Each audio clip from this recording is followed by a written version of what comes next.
Subscribe deh Aprizal. Kita langsung masuk ke tutorial dasar-dasar bahasa pemrograman JavaScript buat kalian semua yang mau belajar JavaScript, karena JavaScript memang lagi banyak dicari di Indonesia pastinya. Dan sebelum lebih jauh, sorry banget ini gua mukanya ketinggalan pas gua tidur, jadi gua nggak open cam ya untuk saat ini. Dan sekarang kita punya 10 materi yang pasti buat kalian semua yang baru nge-subscribe gue mungkin dan belum terlalu ngerti yang namanya bahasa pemrograman, gimana cara belajarnya, gimana cara memulainya. Jadi kita akan mulai ini semua dari nol buat kalian siapapun dimanapun itu bisa, tanpa harus menggunakan ijazah kuliah, SMA, SMP, apapun lah bisa pokoknya mbak ya, terlepas dari segala macam profesi yang kalian punya. Yang pertama mungkin yang harus kalian tahu adalah apa itu JavaScript sendiri gitu ya. Mungkin banyak yang belum paham tentang JavaScript, apa sih, kenapa pada banyak yang ngomongin JavaScript kayak begituan. Lalu yang kedua, gimana caranya penggunaan JavaScript di dalam sebuah website. Ada banyak cara untuk menggunakan JavaScript, jadi nanti kita akan bahas juga. Dan yang ketiga itu ada penggunaan alert, prompt, log, dan comment. Untuk yang keempat ada variable, gimana cara kita mendeclare variable ataupun mengisi value terhadap variabel itu sendiri. Di poin kelima kita akan belajar tipe data dan juga operator, karena tipe data itu memang banyak sekali di berbagai macam bahasa pemrograman. Itu tipe data memang sangat banyak, termasuk juga di JavaScript bro ya. Ada yang bertipe objek dan ada yang non objek. Lalu di poin keenam kita akan belajar JavaScript array method, dan di poin ketujuh kita akan belajar bagaimana cara melooping di dalam JavaScript menggunakan for, while, do while, dan apa bedanya antara ketiga hal tersebut. Lalu yang kedelapan kita akan belajar yang namanya conditional statement, if else, dan juga switch kalau secara teknisnya. Dan terakhir di nomor 9 itu ada tugas kecil buat kalian semua supaya bisa menambah jam terbang dalam belajar ngoding. So disclaimer dulu sebelum kita mulai ngoding, ini untuk pemula, nggak pernah ngerti coding sebelumnya. Gue akan jelaskan secara detail dan rinci per materi. Materi yang udah gue sebutin tadi gue akan jabarkan secara manusiawi, oke? Jadi buat subscriber gue yang udah mengerti, silahkan di skip aja. Kalau misalkan dari materi yang gue sebutin tadi kalian udah banyak paham, ya udah skip aja. Tapi kalau buat kalian yang baru pertama kali mau menyentuh JavaScript, bisa diklik langsung dari awal video ini, atau kalian mau skip ke beberapa segmen di dalam video ini. Udah gua bagi-bagi waktunya. Jadi kalau kalian mau belajar misalkan langsung ngajeleng gitu bro, atau loncat ke bagian array, silahkan masuk sana. Atau mau full, itu sangat berterima kasih gua, apalagi tanpa skip iklannya, karena disitulah sumber utama penghasilan gua.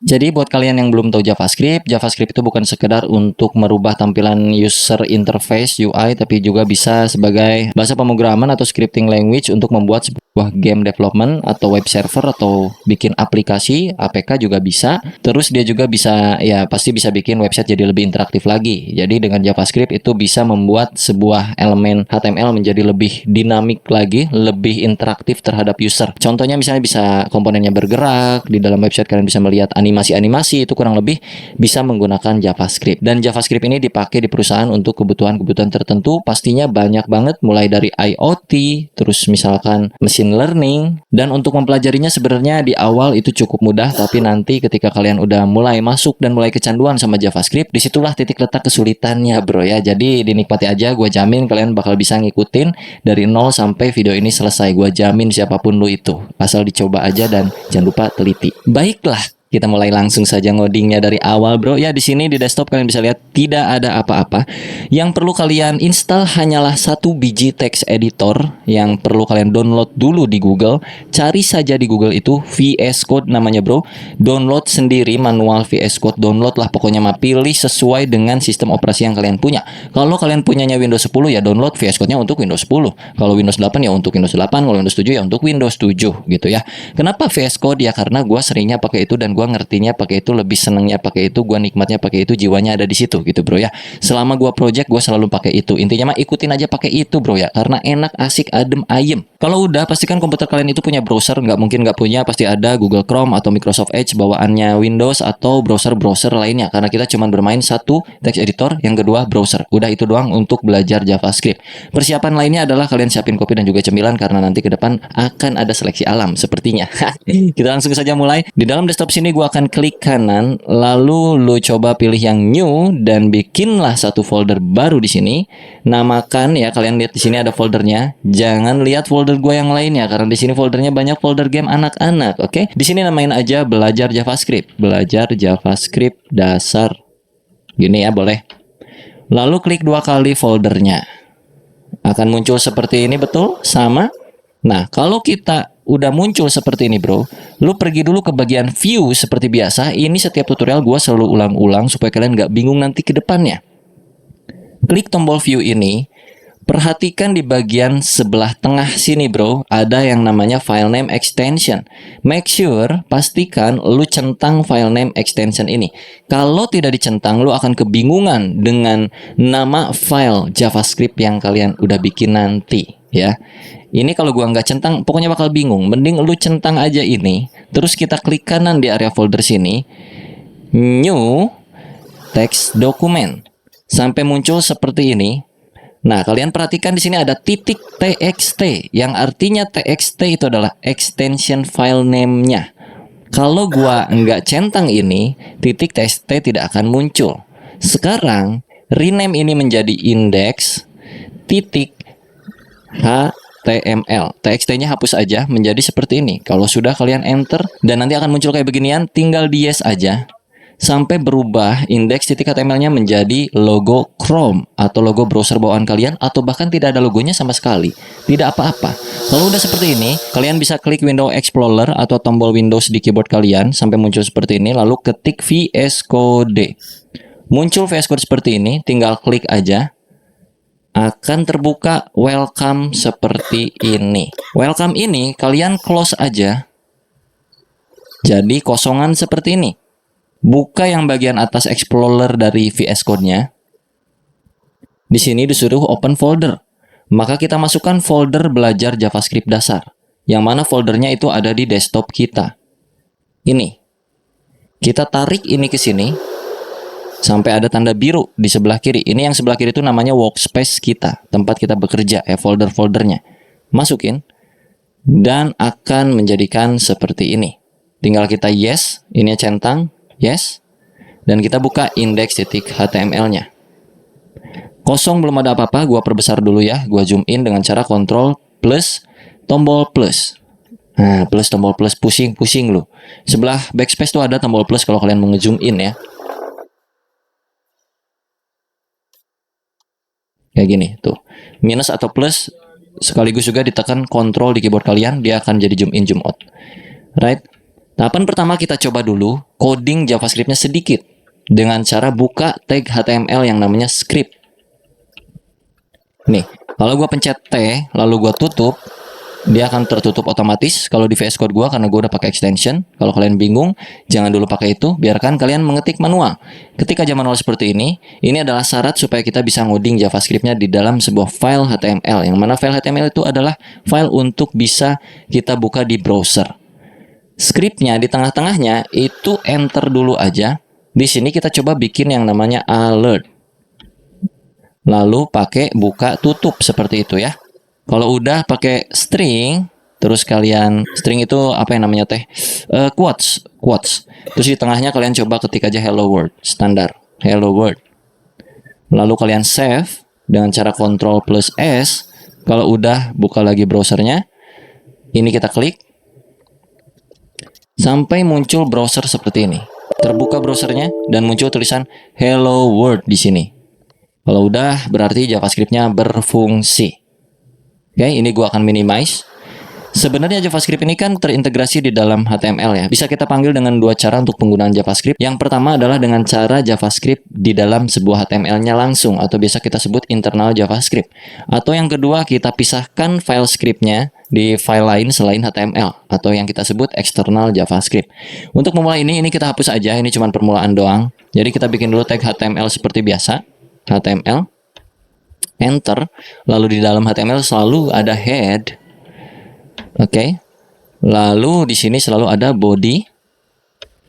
Nah, untuk scriptnya itu kita akan taruh di atas slash body ini, ya.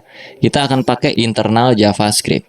Di dalam body sini, gua akan pakai script yang kayak tadi lagi, lalu ditutup.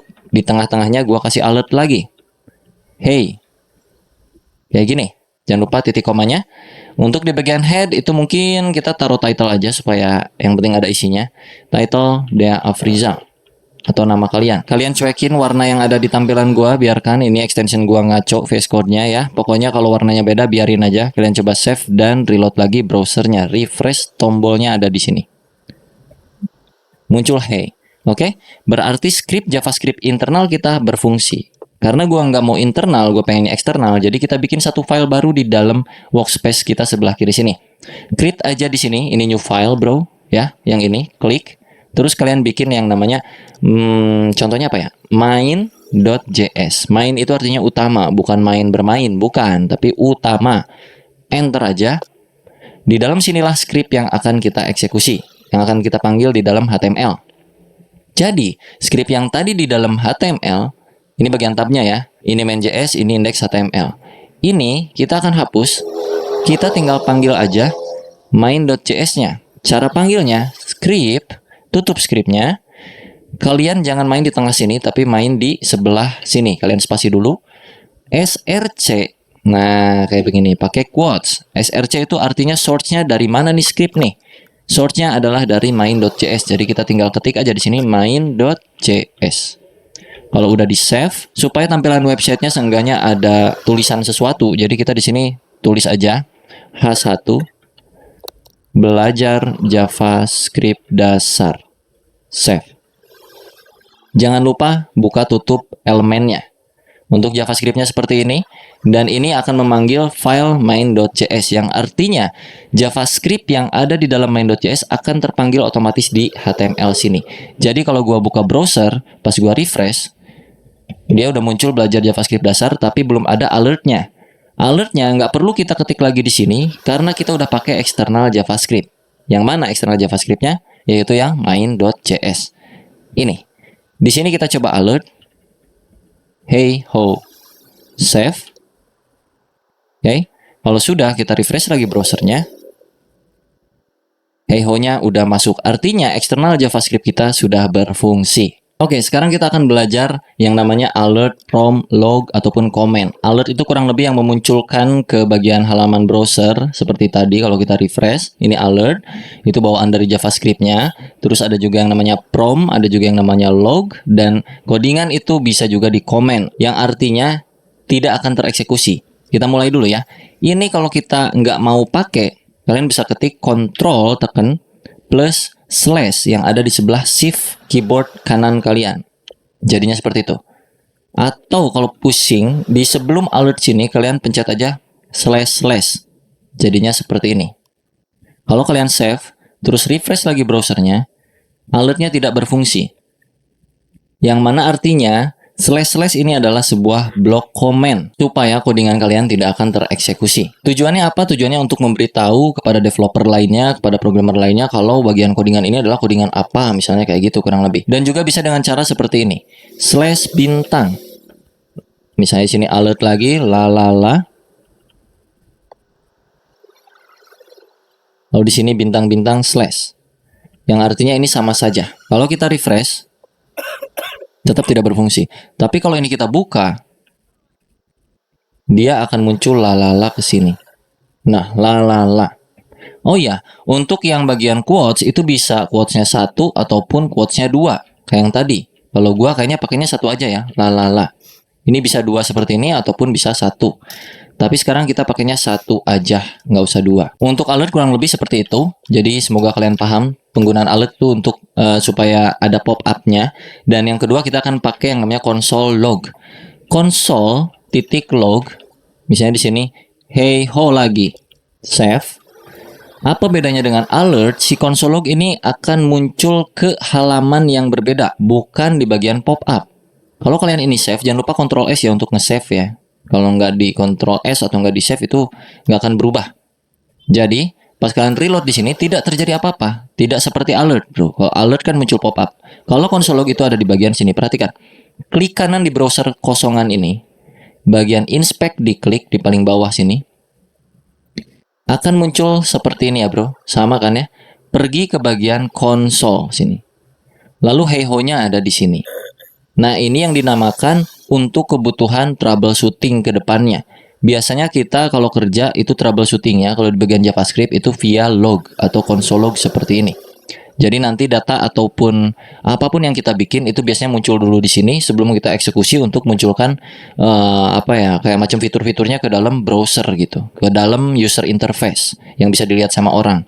Nah, kalau di sini itu sebagai troubleshooting atau debugging di dalam proses pengembangan development web, kurang lebih kayak gitu. Lalu di poin ketiga kita kali ini ada yang namanya prompt.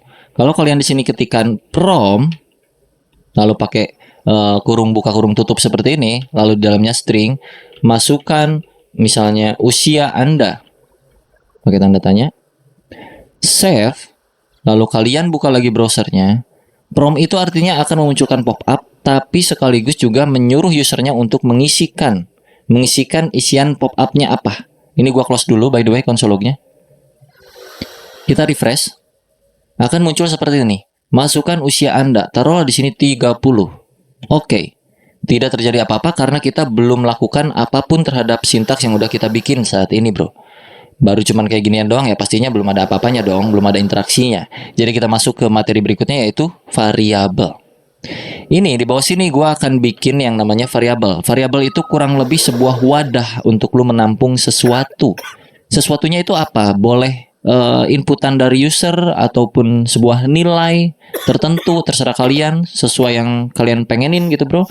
Contoh di sini gue bakal bikin variabel untuk menampung usia kita. Untuk membuat variabel di JavaScript itu bisa pakai var spasi nama variabelnya apa, taruhlah usia.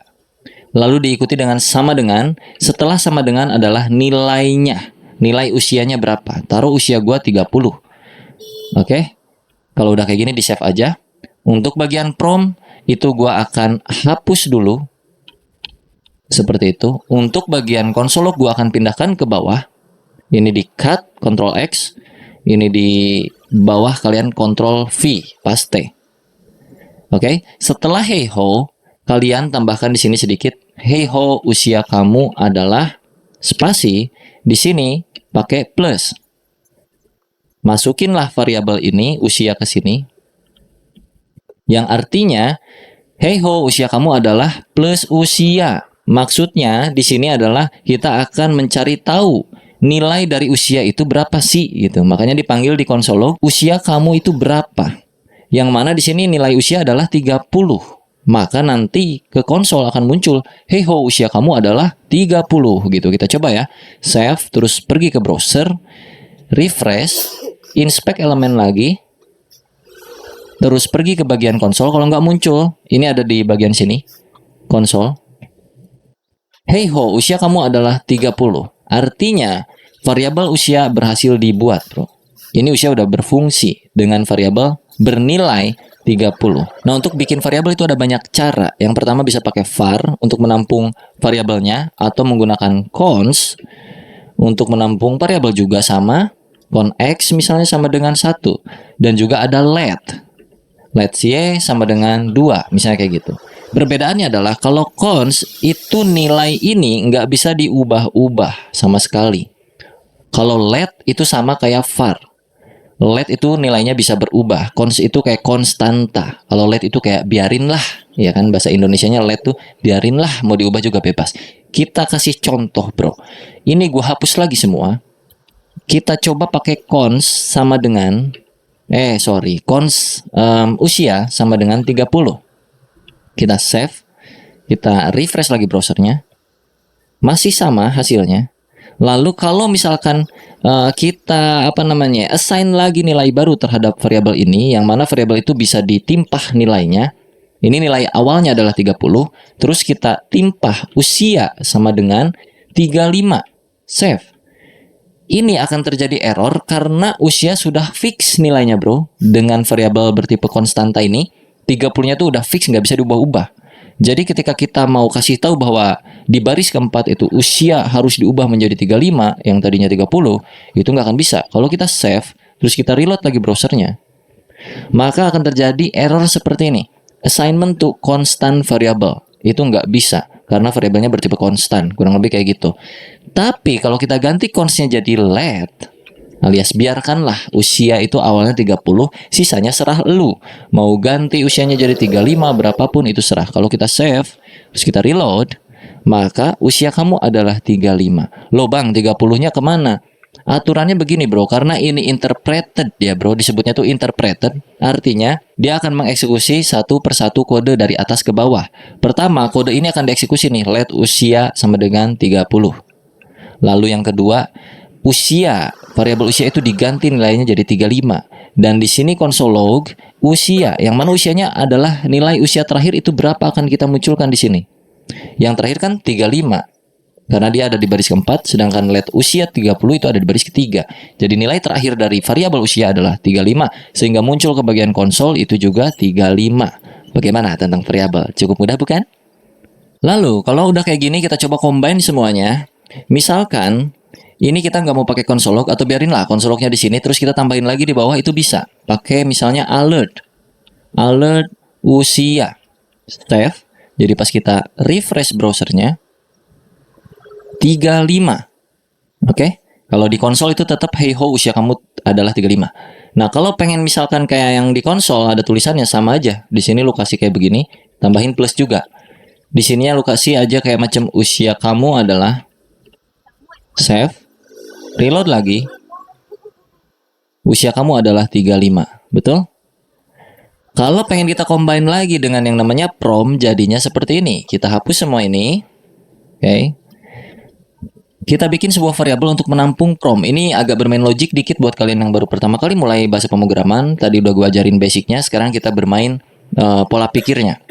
Karena kita bisa menampung sesuatu di dalam sebuah variabel, artinya prom yang tadi, prom ini, ya kayak gini, berapa usia kamu? Kalau kita save, kita reload, kan dia suruh, mana ya? Loh kok kagak muncul ya? Oh kurang T, sorry, ini kurang T, prompt. Kalau kita save, terus kita reload, berapa usia kamu? 33. Nah, gue pengen setelah usernya menginputkan usianya berapa, gue pengen sistemnya bakal munculin pop-up usianya tuh berapa sebenarnya, ya. Jadi artinya prom ini kita masukin aja ke sebuah variabel. Di sebelah kiri kita bikin dia let usia sama dengan kayak yang tadi ya bro. Nah, daripada kita mengetikkan secara manual di sini usianya 30, gue pengen tuh user aja yang ngetikin usia lu berapa. Ntar dijawab sama sistem usianya sebenarnya berapa, kayak gitu kurang lebih. Di sini tinggal kasih alert aja. Usia Anda adalah plus usia. Sama aja kurang lebih. Cuman kita masukin prom ke dalam sebuah variabel. Kalau udah di save, terus kalian reload lagi browsernya. Berapa usia kamu? Taruhlah 45. Kalau oke, muncul alert usia Anda adalah 45. Berhasil, teman-temanku? Oke, kita lanjutkan. Untuk yang ini gua akan hapus dulu. Bagian ini juga gua hapus. Kita akan coba cari tahu tipe data di JavaScript itu ada apa aja. Tipe data itu kurang lebih value dari sebuah variabel tuh bernilai apa, jenisnya. Contoh, let x, janganlah, let nama sama dengan, pakai kutip seperti ini, Dea Afrizal. Terus kalian bikin lagi di bawahnya, misalnya let usia sama dengan 30. Oke, terus kalian gabungkan di dalam sebuah console log menjadi seperti ini, atau alert boleh. Nama Anda adalah plus, plusnya di luar, nama, plus lagi, dan usia Anda adalah plus lagi, usia. Kalau di save menjadi, nama Anda adalah Dea Afrizal dan usia Anda adalah 30. Oke, nama ini bertipe string. Gue akan kasih komentar di sini. Tipe string. Usia berarti tipenya adalah integer atau number. Integer number. Karena dia angka. Untuk angka itu nggak perlu pakai string seperti ini. Kutip atau quote seperti ini nggak perlu. Karena dia bertipe angka. Misalkan gue punya tinggi badan. Let tinggi badan. Nah, kalau dua kata seperti ini, dua suku kata. Kata kedua itu gua huruf besar biasanya, atau ini tuh di bahasa pemrograman disebutnya camel case disebutnya ya. Jadi kata pertama itu huruf kecil semua, terus untuk kata keduanya itu awalan dari kata keduanya itu kapital. Tinggi badan itu misalkan gua pengen ada komanya. Nah, koma di dalam JavaScript itu bukan pakai koma di keyboard, tapi pakai titik. Jadi misalnya tinggi badan gua 173.5 cm kayak gitu. Ini biasanya tipe double disebutnya, atau float kayak gitu. Sebenarnya lebih kompleks lagi nanti kalau kita bahas double dan juga float karena ada batasan-batasan tertentu. Tapi untuk saat ini kita cukup ketahui dulu bahwa ini adalah sebuah koma dengan menggunakan titik di keyboard kita, bukan pakai koma ya.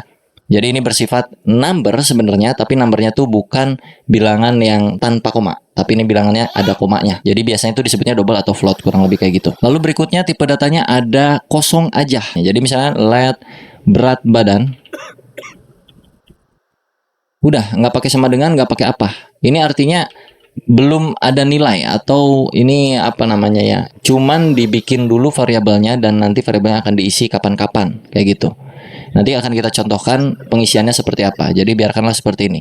Terus misalnya gue bikin lagi satu variabel, taruh aja namanya misalnya apa ya, pacar. Pacar sama dengan, gue belum punya pacar misalnya, gue kasih 0. 0 itu juga tipe data. Kalau di JavaScript yang agak sedikit aneh, 0 itu nggak tahu lah pendefinisiannya seperti apa ya. Intinya kurang lebih 0 itu tidak bernilai atau tidak, kayak gimana ya, gue susah jelasinnya pak. 0 itu kosong lah, kurang lebih kayak gitu ya, nggak ada apa-apanya gitu. Nah, daripada kita memunculkan semua data ini dengan cara plus plus plus plus seperti ini, gue akan hapus ini dan kita bikin dengan cara yang agak sedikit mudah.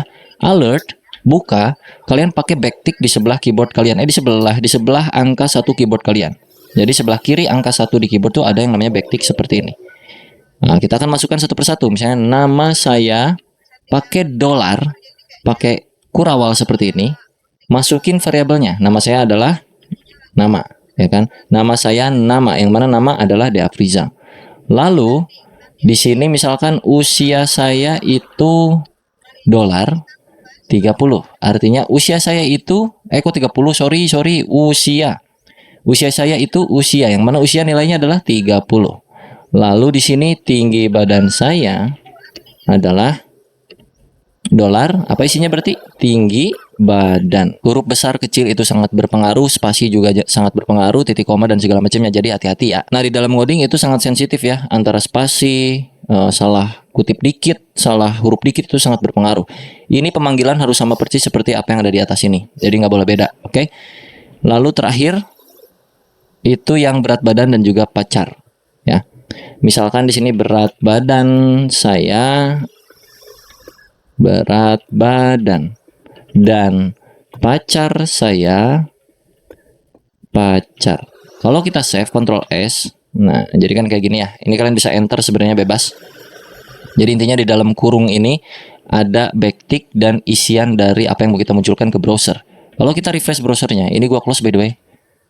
Refresh, muncul nama saya Deafriza, usia saya itu 30, tinggi badan saya adalah 173,5, berat badan saya undefinite, dan pacar saya 0. Undefinite kenapa? Karena belum ada value-nya di sini. Ya. Oke? Undefinite karena belum ada value-nya di variabel berat badan. Coba kita refresh lagi. Undefinite ini artinya belum ada nilai. Kalau kita kasih nilai di bagian bawah sini, berat badan sama dengan 100, enggak 100, gua cuman 60 kilo misalnya gitu. Jadi kalau untuk mengisi nilai variabelnya terakhir nanti kapan-kapan itu nggak perlu pakai let lagi. Jadi let ataupun cons ataupun var itu cuman dijabarin satu kali aja deklarasinya ya bro. Sisanya kalian tinggal panggil-panggil seperti ini tanpa harus pakai let, cons kayak gitu-gitu lagi. Berat badan 60. Jadi kalau kita refresh browsernya itu akan berubah, bukan undefinite lagi. Nah, supaya lebih lengkap lagi, tadi kita tambahin cm misalnya ya. Tinggi badan saya adalah tinggi badan, sini cm, cm. Berat badan saya adalah berat badan cm, kayak gitu. Cm, kg. Kita save, cek browser, refresh. Nama saya Deafriza, usia saya itu 30, tinggi badan saya adalah 173,5 cm, berat badan saya 60 kg, dan pacar saya 0. Nah, karena gua nggak mau pacar sayanya tulisannya 0, maka kita akan langsung masuk ke yang namanya pengkondisian. Oke, supaya di alert sini nggak muncul kondisi 0, maka kita mesti validasi. Untuk validasi dalam JavaScript itu kita pakai yang namanya if else, atau ini biasa kita sebut pengkondisian lah di dalam bahasa pemrograman ya. Jadi codingannya kurang lebih di atas alert, karena ya, kenapa di atas alert? Ya karena alertnya itu kan di paling akhir. Nah, kita butuh pacar saya ini harus tervalidasi dulu, terkondisikan dulu supaya nggak muncul 0. Artinya di atas alert sinilah kita ngoding. If buka tutup seperti ini, artinya jika, nah ini kan logik nih, standar nih. Jika pacar sama dengan 0. Nah, apa yang akan kita lakukan? Sama dengan ini artinya apa ya? Komparasi atau perbandingan. Jadi kalau mau bandingin variabel dengan nilai tertentu atau dengan variabel lainnya, itu pakai sama dengan atau pakai tidak sama dengan. Tidak sama dengan artinya ya kayak apakah pacar tidak sama dengan 2 atau pacar tidak dengan 1, kayak gitu-gitu kurang lebih. Tapi untuk kasus ini kita pakai sama dengan dulu. Jika pacar sama dengan 0, nah, karena tadi kita udah belajar yang namanya assign dari variabel pacar, memang di sini masuk ke kondisi yang else selain dari kondisi yang pertama. Ketika statement pertama atau kondisi pertama tidak terpecahkan alias tidak matching, tidak sama, tidak cocok, maka akan masuk ke yang else. Else itu artinya selain dari kondisi-kondisi yang ada. Dan ada jenis pengkondisian yang lainnya bisa pakai yang namanya switch. Nah, ini kan if else. Kalau kita mau pakai switch, ini gua komen dulu ya, ini block control slash. Lalu gua bikin di sini switch kayak begitu, bro. Buka tutup, kurawal, enter. Diikuti dengan case dan juga break. Case di sini nanti bakal pakai titik 2, jadi tunggu aja. Untuk switch yang di dalam buka tutup ini, apa sih yang mau kita compare? Yang mau kita compare adalah pacar. Seperti itu. Pacar. Nah, case adalah kasusnya. Pacar adalah statementnya. Jika pacar dengan perilaku seperti apa di sini, misalnya gitu ya. Jika pacar case-nya 1, nah, titik 2, apa yang akan dilakukan? Yang tadinya number diganti jadi string seperti ini ya, tipe datanya. Lalu di break artinya ya udah gitu, statement 1 kelar. Lanjut ke statement 2, kalau pacarnya punya 2, yang mana sekarang nilainya bukan 2, jadi nggak akan masuk sini sebenarnya. Tapi kalau andai kata dia 2 nilainya, maka akan masuk ke sini, replacement variabel pacar menjadi string dengan isian nilai punya pacar 2, aku cukup playboy. Dan kondisi standarnya jika tidak memenuhi nilai 1 dan nilai 2, maka kondisi default dari pacar adalah bernilai belum punya pacar. Kalau kita save, kita reload lagi browsernya. Nama saya Afrizal, usia saya 30 dan berat badan bla bla bla bla bla, dan pacar saya punya 1 aja. Oke? Sesuai ya, karena di sini juga 1 dan masuk ke kondisi yang 1. Nah, kalau di sini gua ganti jadi 2. Kita save dan kita coba refresh browsernya, harusnya masuk ke kondisi yang ini ya, yang playboy. Kita coba reload. Boom. Aku cukup playboy ya. Saya punya pacar 2, aku cukup playboy. Dan kalau misalkan di sini gua ngacoin segini misalnya, sorry, gua save, selalu masuk ke bagian sini karena nggak match ke maksudnya nggak masuk ke kondisi pertama, nggak masuk ke kondisi kedua. Jadi akan selalu masuk ke yang default. Mau ini isinya apapun selain 1 dan 2. Belum punya pacar. Kita coba refresh. Belum punya pacar. Kurang lebih kayak gitu. Sama aja sebenarnya kayak if else, cuman kalau yang switch itu pengkondisiannya kayak gini aturan mainnya. So, gua akan balikin ini pakai if else lagi karena menurut gua lebih relevan aja kalau untuk kasus seperti ini pakai if else. Gua delete ini dan kita buka yang ini dengan cara control slash. Oke, kita akan tambahkan 1 alert lagi di sini untuk memunculkan saldo kita ceritanya. Jadi gua akan bikin di sini 1 variabel baru di bawah sini. Let saldo awal sama dengan misalkan gua punya duit 50.000. Let saldo tambahan sama dengan 3 atau 80.000. Oke. Lalu gua akan bikin alert baru di sini untuk memunculkan saldo awal dan saldo tambahan. Pakai backtick lagi.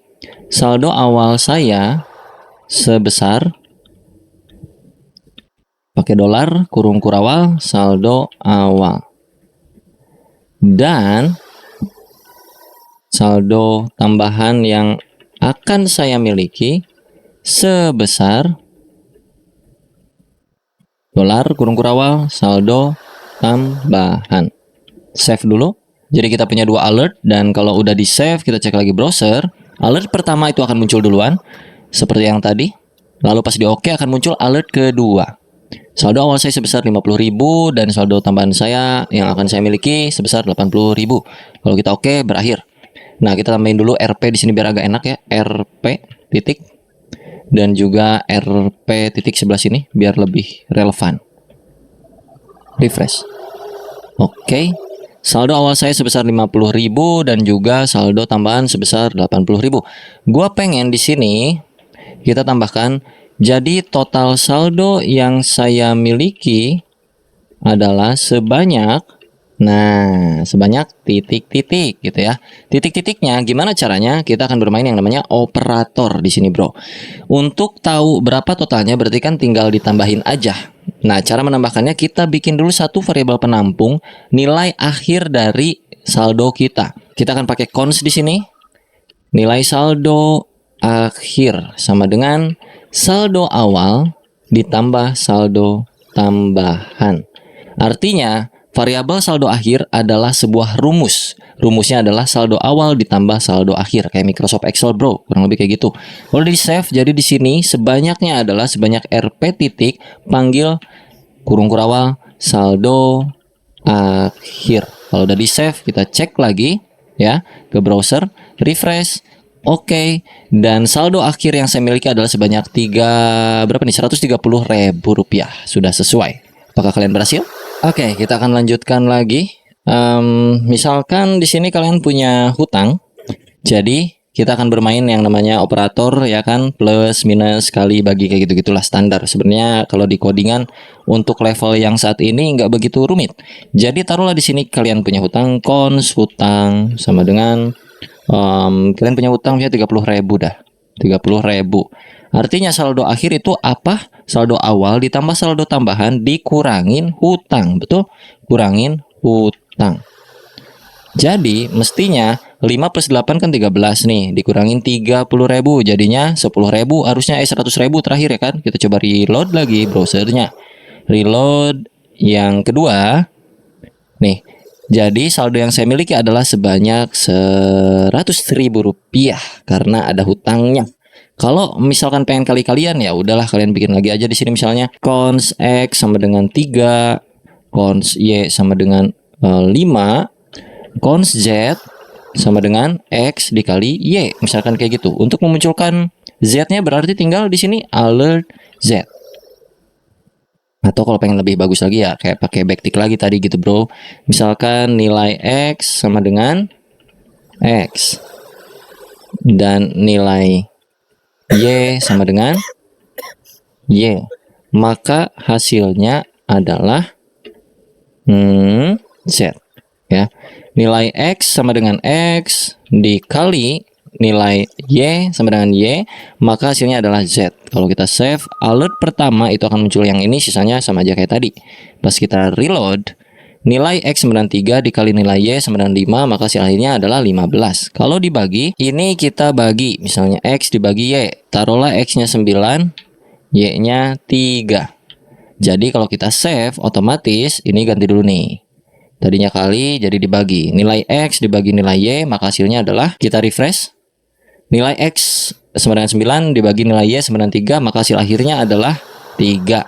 Kalau misalkan ininya 2, gimana kan 9 bagi 2 susah tuh, 4,5. Munculnya apa di sini? Kita coba aja save gitu, bro. Reload lagi browsernya. Nah, nilai X sama dengan 9, nilai Y sama dengan 2, maka hasil akhirnya 4,5. Berubah tipe datanya yang tadinya integer menjadi float atau double atau desimal gitu kurang lebih ya, walaupun sebenarnya sama-sama aja masih number juga, number. Oke, karena ini udah mulai mumet, kita hapus semuanya, ingat-ingat aja, atau kalian playback videonya ulang lagi ke belakang. Kita akan belajar ke tahapan berikutnya yang namanya array, variabel bersifat array. var mah jadul ya, jadi var itu udah nggak terlalu dipakai sekarang di JavaScript, disebutnya udah deprecated gitu ya, bro. Dan sekarang itu diganti ke let jadinya untuk standarnya. Kok cat sih, let. Dan cons ya, let dan cons. Taruhlah di sini kita punya let nama guru sama dengan, untuk array itu kita pakai kayak beginian, siku-siku. Di dalam array itu bisa menampung banyak nilai. Ya, jadi satu variabel array itu bisa menampung nilai berjumlah banyak. Nilainya mau apapun bebas. Taruhlah nama guru pertama adalah Jody.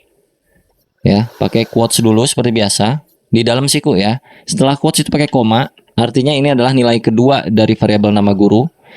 Yang pertama Jody, yang kedua bunga, lalu koma lagi, spasi, quotes lagi. Misalnya ini siapa, Rahman. Dah 3 biji aja dulu. Lalu kalau kita alert nama guru, save, reload lagi browsernya, refresh, Jody bunga Rahman. Oke. array itu selalu kaitannya sama siku-siku. Jadi kalau misalkan kita mau manggil array yang ke pertama ini, Jody, maka di sini kita pakaiin siku seperti ini. Jody itu ada di urutan keberapa? Ini urutan pertama, ini urutan kedua, urutan ketiga. Itu secara bahasa manusia. Tapi kalau di dalam bahasa pemrograman, itu angka pertama mulai dari 0. Jadi urutan pertama itu bukan 1, tapi 0. Ini 0, ini 1, ini 2. Kalau kita mau manggil Jody, itu di sininya berarti 0. Artinya, nama guru yang muncul ke bagian pop-up itu hanya nama guru dengan urutan ke 0. Ini namanya array ya bro ya. Kita coba reload. Jody yang muncul di sini. Kalau kita pengen Rahman, berarti kita harus tahu urutannya. Jody, Bunga, Rahman. Rahman bukan ketiga bro, tapi kedua. Karena dari sini kan 0, 1, 2. Jadi di sininya pakai 2. Seperti ini. Save. Kita reload lagi. Pel. Rahman. Kalau Bunga berarti dia ada di nomor 1. 0, 1, 2. Save. Kalau kita reload, Bunga. Berhasil ya. Nah, kalau kita mau tambahin isi arraynya itu kayak gimana? Bisa di sini kayak gini lagi, atau kita bisa tambahkan di luar. Contoh, di sini gue pengen nama guru itu bertambah dari tadinya 3, sekarang kita tambahin beberapa biji, 2 misalnya. Jadi kita ketik aja nama guru titik push, yang artinya push itu untuk masukin nilai baru ke dalam sebuah variabel array. Nah, push ini push kemana? Push ke nama guru. Masukin di sini string secara langsung, taruhlah kita akan memasukkan Dea. Dan juga kita akan memasukkan Fikri. Kalau kita save, jangan lupa pemanggilannya kita munculin semua dulu. Supaya memastikan bahwa Dea dan Fikri masuk ke dalam list nama-nama guru. Karena kita udah push lewat metode ini. Kita save dan reload browsernya. Sekarang sudah bertambah Jody, Bunga, Rahman, Dea, Fikri. Kalau kita mau hilangkan nilai pertama di dalam array ini, urutan ke 0 ya, urutan pertama atau indeks ke 0, itu disebutnya, urutan tuh disebutnya indeks. Kalau di bagian looping lagi, kalau di bagian apa nih namanya teh? Array. Jadi indeks ke 0 itu Jody akan kita hapus dengan cara seperti ini. Nama guru .save, yang artinya Jody akan hilang. Sekarang kita reload lagi. Bunga, Rahman, Dea, Fikri, Jody-nya sudah hilang. Betul? Kalau misalkan yang terakhir pengen dihilangkan, si Fikri ini kan yang terakhir nih. Kalau kita mau hapus, berarti pakai di sininya nama guru .pop untuk menghapus yang terakhir. Jadi kalau menghapus yang awal itu shift, kalau menghapus yang akhir itu pop. Kalau kita reload, sekarang cuma ada Bunga, Rahman, dan Dea. Bunga, Rahman, dan Dea. Kita juga bisa menggunakan metode lain untuk membuat array. Contohnya misalkan kita punya variabel yang nilainya masih kosong arraynya. Let nama guru sama dengan kosong seperti ini. Lalu kita isi di luar. Nanti isinya misalnya kayak gini. Nama guru indeks ke 0 atau urutan pertama itu siapa? Misalnya Dea. Nama guru urutan ke 2 atau indeks ke 1 itu misalkan Fikri. Lalu kalau kita alert nama gurunya, maka yang terjadi adalah kalau kita refresh, Dea dan Fikri. Jadi sama aja kayak tadi, tapi ini karena kebetulan nama gurunya itu bersifat let, artinya bisa ditimpah lagi nilainya. Jadi yang awalnya nilainya kosong itu kita isi dengan cara seperti ini. Yang artinya nama guru di urutan pertama itu diisi dengan Dea, nama guru di urutan kedua alias indeks 1 itu diisi dengan nilai Fikri. Kalau misalkan kita mau hapus lagi nilai pertama itu sama aja nama guru titik apa tadi? Shift. Jadi Dea bakalan hilang. Refresh. Fikri doang tersisa. Kalau pengen hapus Fikri berarti pop. Kayak gitu. Refresh, sisa Dea. Kurang lebih kayak gitu bro. Oke, sekarang kita akan hapus ini semua karena kita akan belajar yang namanya looping. Yang pertama kita akan belajar yang namanya for loop. Jadi looping ini untuk mengulang sesuatu berkali-kali. Kita contohkan dulu kalau tanpa for loop ya. Misalkan di sini gue punya alert atau punya console log deh. Kita main console log sekarang. Nama saya Dea. Oke, save. Terus kita buka browser. Bagian inspect element kita cek kalau console log seperti biasa. Pergi ke sini. Nama saya Dea. Nah, kalau gue pengen nama Dea-nya muncul 3 kali, 1, 2, 3 dengan cara copy paste aja gitu bro ya. Ini di blok, Ctrl C, Enter, Ctrl V. Enter lagi Ctrl V, enter lagi Ctrl V. Untung nggak salah nyebut anjir. Tuh 2, 3, 4. Sebanyak 4 kali karena dia terlooping sebanyak 4 kali. Kita coba reload. Ya kan? 1, 2, 3, 4. Nah, kalau dengan for kita nggak perlu capek-capek ngetik satu persatu seperti ini. Oke, jadi tahapan pertamanya adalah kalian ketikkan for, yang artinya tuh untuk melooping ya. Yang artinya kita akan mengulang data sebanyak sekian kali, terserah kita maunya berapa. Jadi tahapannya ada 3 biji statement yang harus kalian tulis di sini. 3 statement. Statement pertama itu ya udah langsung aja sini ya. Kita bikin satu variabel. Statement pertama itu untuk inisialisasi variabel. Jadi taruhlah di sini ada variabel bernama i dengan nilai awal sebanyak 1 atau 0. Nilai i awal tuh 0. Titik koma. Lalu statement keduanya adalah perkondisiannya. I akan berhenti ketika kapan? I akan berhenti jika i kurang dari sama dengan 10 misalnya. Titik koma. Lalu apa yang akan kita lakukan? Di sini adalah i sama dengan i plus 1. Contohnya seperti ini. Lalu pakai kurung kurawal. Ntar gua bacain deh kayak gimana keterangannya ya. Dan di sini kita akan melooping console.log sebanyak berapa kali di sini? 10 ya. Dengan isian Dea Afrizal. Jadi kalau ini dibaca kurang lebih variabel pertama itu i bernilai 0 di awal kali sebelum ini terlooping. Lalu jika i-nya kurang dari 10, maka apa yang akan dilakukan? I-nya akan ditambahkan nilai i ditambah 1. Yang artinya misalkan ya 0 terus akan terlooping sekali, berarti 0-nya plus 1 jadi 1. Lalu 1 akan lanjut lagi menjadi 1 plus 1 jadi 2. 2 akan dilanjut lagi jadi 2 plus 1 jadi 3 sampai mencapai ke kondisi yang ada di tengah sini, statement kedua. Yang mana statement kedua adalah kondisinya. Jadi i akan berhenti kalau nilai i-nya itu kurang dari 10. Sorry kalau kayak gini, berarti kalau kita baca itu nilainya nggak akan sebanyak 10 tapi sebanyak 11 karena di sini mulainya dari 0. 0 sampai ke 10 itu akan jadi 11 ya, nggak 0, 1, 2, 3 lu hitung deh, itu bakal 11 nilainya. Tapi kalau di sininya 1 sampai ke kurang dari sama dengan 10, artinya dia akan mencapai 1, 2, 3, 4, 5, 10, berarti 10 biji Dea Afrizalnya. Jadi kalau kita save dan kita reload, ini akan muncul sebanyak 10 kali. Nah, 10 Dea Afrizal. Kalau misalkan ininya 20, maka ini akan berubah jadi 20. 20 Dea Afrizal. Itu untuk perulangan menggunakan for. Yang fungsinya supaya kita nggak harus ngetik console log sebanyak 20 kali ya kan. Ya kali lu ketik 20 biji anjir console log sepanjang itu males juga ya kan. Jadi mending di looping aja sebanyak ini gitu kurang lebih bro. Nah, kalau misalkan kita punya data array di sini, cons, misalkan nama guru yang tadi ya sama dengan Dea, Fikri, misalkan Retno sama Bunga, ada 4 ya kan. Terus kita console log ini, taruhlah ini gua komen dulu, gua console log nama gurunya di sini, console.log nama guru. Yang muncul ke bagian konsol akan menjadi seperti ini ya, 0, 1, 2, 3. Nah, sedangkan nanti ketika kalian kerja itu kasusnya nggak akan kayak gini, pasti harus di mapping disebutnya tuh. Nah, salah satu cara mappingnya tuh bisa dengan banyak metode pastinya, tapi bisa juga pakai for. Kalau pakai for artinya begini. Ini gua hapus dulu konsolnya. Kita buka lagi for-nya. I itu pertama bernilai 1, lalu i kurang dari 20. Nah, ini 20-nya kita ganti nih supaya kita bisa mapping data ini sebanyak jumlah data yang ada di array sini. Nah, untuk mengetahui jumlah data yang ada di array sini, kita console log dulu di sini, console.log nama guru.length. Yang artinya supaya kita bisa tahu jumlah panjang data dari sebuah array. Oke, kalau kita reload maka ada 4 nih jumlah datanya. Nah, supaya dinamis, 20 ini kita ganti jadi nama guru.length, titik length.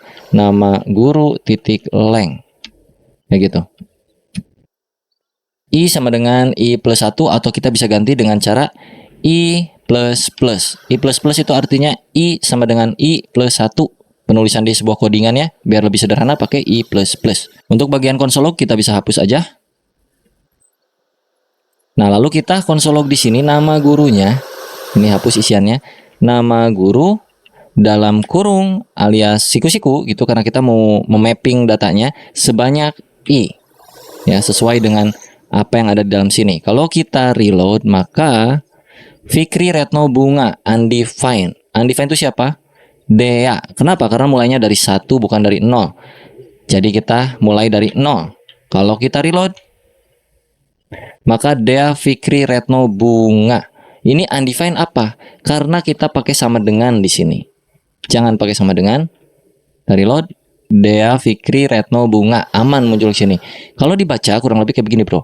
Pertama, nilai I atau urutan itu 0 ya kan? Terus I akan di looping sebanyak jumlah data yang ada di sini. Lalu ditambahkan I-nya. Lalu yang kita konsolog adalah nama guru indeks keberapa. Nah, di sini kan tuh nilai I bertambah terus nih, Bro. I pertama itu sama dengan 0. Terus I kedua sama dengan 1. I ketiga sama dengan 2 ya kan, I1, I2, I3 sampai seterusnya I4. Nah, artinya ketika kita konsolog yang ini nama guru I, ini kan terlooping terus nih. Si I ini akan ngikut ini sebenarnya. Jadi akan kayak gini nih, 0, 1, 2, 3. Terlooping sebanyak 4 kali sampai ke nilai I yang ada di sini secara dinamis. Jadi bakal muncul si semua ini gurunya. Tapi kalau di sini gua pakai manual kayak gini, nama guru urutan ke-0 yang artinya itu Dea, ya tetap aja, Bro, kayak gini, malah Deanya doang yang di looping 4 kali. Kalau misalkan di sininya 1, berarti si Fikri akan terlooping sebanyak 4 kali. Sedangkan kita mau melooping ini semua supaya muncul terpecah-pecah semuanya, jadi di sini sebanyak I. Ya gitu. Dan kayak gitu hasilnya. Cukup pusing kan untuk bagian for kalau digabung sama array. Nah, nanti kalau kerja pun gitu. Penggabungannya bukan cuman sekedar for dengan array. Nanti bahkan ada objek, ada segala macam, segala gitu. Cuman untuk tahapan awal kayaknya belajarnya gini dulu aja supaya ada gambaran kurang lebih kayak gimana. Ini juga udah mungkin cukup pusing bagi kalian yang baru pertama kali ngoding. Tapi kalau kalian cukup mengerti, ya itu berarti ada pertanda baik ke depannya gitu. Masa depannya lumayan cerah. Tapi kalau masih bingung, silahkan dicoba-coba dan dipahami, di playback terus-menerus ya, Bro ya. Nah, untuk looping nggak cuma for, ada juga yang namanya while. Jadi kita akan coba di sini pakai while. Ini gua komen dulu ya. Untuk cons ini gua hapus aja dah. Gua hapus. While itu sama aja. Jadi pertama sintaksnya seperti ini, while, lalu kurawal kayak gitu. While kita bikinlah di sini variabel di luar while ya. Taruh variabel I sama dengan 0. Boleh. While I kurang dari 10, apa yang akan kita lakukan? Kayak tadi aja sama, console.log Dea Afrizal. Ya, jangan lupa tambahkan di sini I++. Jadi ini kalau dibaca, kita punya nilai I pertama kali, nilai I-nya tuh 0. Terus kita looping dengan metode while, dia akan berhenti jika I-nya bernilai 10. Jadi kurang lebih kondisinya ada di sini dan tereksekusi di sini. Jadi kalau kita save Dea Afrizal sebanyak 10 kali. Kalau ini gua ganti jadi 20, sama aja sebenarnya. Nah, berbeda dengan yang do while. Ini while ya. Kalau do while itu agak beda. Jadi kalau do while itu sintaksnya seperti ini. Do, lakukan apa? While, gimana? Gitu kurang lebih. Jadi do, lakukan dulu misalnya console.log Dea Afrizal. While I sama dengan kurang dari 10. Taruhlah. Ini while yang ini gua hapus ya. Ntar kita bakal tahu bedanya apa. Jangan lupa ditambahkan di sini I++. Sorry, di sini. Lakukan penambahan I, lakukan penambahan nilai I yang tadinya 0 sampai I-nya bernilai kurang dari 10 yang tadinya 0. Bedanya kalau do itu akan dilakukan dulu, dieksekusi dulu sekali ini penambahannya, baru dia akan mencari kondisinya. Kalau yang while dia akan mencari kondisinya dulu baru mengeksekusi. Tapi kalau yang do itu dia eksekusi dulu satu kali di sini baru ngecek ke kondisi. Jadi kalau kita reload itu masih sama aja kayak gini. Cuman kalau kondisinya nggak matching nih ya, taruh di sini 10 ya. Terus gua reload, maka dia akan tereksekusi Dea Afrizal satu kali. Sedangkan di sini kondisinya 10. Tapi di sini while-nya ketika I kurang dari 10. Sedangkan di sini I kan 10. Jadi harusnya tidak ada yang tereksekusi. Tapi kalau kita pakai while, ini aman. Kalau pakai do itu bakal tereksekusi satu kali. Kalau pakai while nih, gua pakai while lagi ya. While I kurang dari 10, lakukan I++, console.log Dea Afrizal. Nah, kalau tadi kan muncul ya Dea Afrizal di sini. Ini kalau gua reload, dia nggak akan muncul karena dia itu akan mencari kondisi ini dulu. Ya, kondisinya ini kan nggak cocok, Bro. I kurang dari 10 kan nggak. Ini kan 10 sama dengan 10, bukan kurang dari 10. Kurang dari 10 itu 9, 8, 7, 6, 5, 4, 3, 2, 1 kayak gitu. Nah, jadi si while itu nggak akan mengeksekusi codingan yang ada di dalam sini kecuali kondisinya cocok. Tetapi kalau do while mau kondisinya kayak gimana pun dia akan mengeksekusi terlebih dahulu satu kali, baru dia akan pergi ke kondisinya Gitu kurang lebih ya. Oke, untuk terakhir ada tugas kecil buat kalian semua. Jadi tugasnya kurang lebih kayak begini. Akan gua contohkan. Pertama, kita akan pakai yang namanya prompt untuk mengetahui ya. Sorry, ini kita ganti tugas kecil. Prompt untuk mengetahui saldo akhir dari apa yang diinputkan oleh user. Oke, ini tugas pertama. Lalu tugas kedua adalah menentukan hari dari tanggal yang ada saat ini di komputer kalian, di PC kalian. Oke, gua akan kasih clue nomor 2. Kalau nomor 1 kan itu mudah ya. Nomor 2 itu kita harus cari tahu dulu sekarang itu tanggal berapa. Jadi kalau gua bikin penampungan variabel di sini let hari sama dengan new date kayak begini. Kita save console log harinya biar tahu bener atau enggak. Kita refresh browsernya. Nih, harinya adalah Monday, Februari 06 2023. Nah, kita tuh butuh monnya, Monday-nya, harinya supaya kita bisa tahu ini tuh hari apa, hari keberapa gitu ya. Jadi di sini gua kasih clue aja satu variabel hari dengan cara codingannya seperti ini, get day, kayak begini. Dan kalau kita console log, ini artinya objek dari JavaScript di sononya ya bro ya, kita panggil supaya kita bisa tahu hari apa sekarang. Kalau kita reload, dia akan muncul 1 karena sekarang hari Senin. Tapi kalau gua ubah ini hari gua jadi Selasa, dia akan 2, 3, 4, 5, 6 sampai 7. 7 itu minggu. Jadi hasil akhirnya kalian harus bisa memunculkan kayak begini kurang lebih. Hari ini adalah hari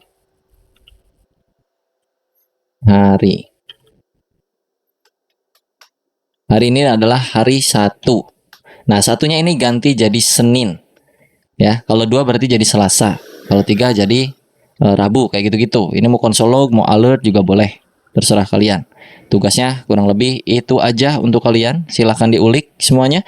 Dan nanti kalau udah kelar silahkan tag Instagram gue dea.afri karena gue yakin suatu saat lo akan berhasil. Yang penting teliti dan juga cermat apa yang kalian ketik dan perhatikan aja beda koma itu ngaruh, beda titik itu ngaruh, beda spasi itu juga ngaruh, huruf gede, huruf kecil itu juga berpengaruh. Jadi silahkan di troubleshooting sendiri. Semoga bermanfaat. Sampai jumpa di lain waktu.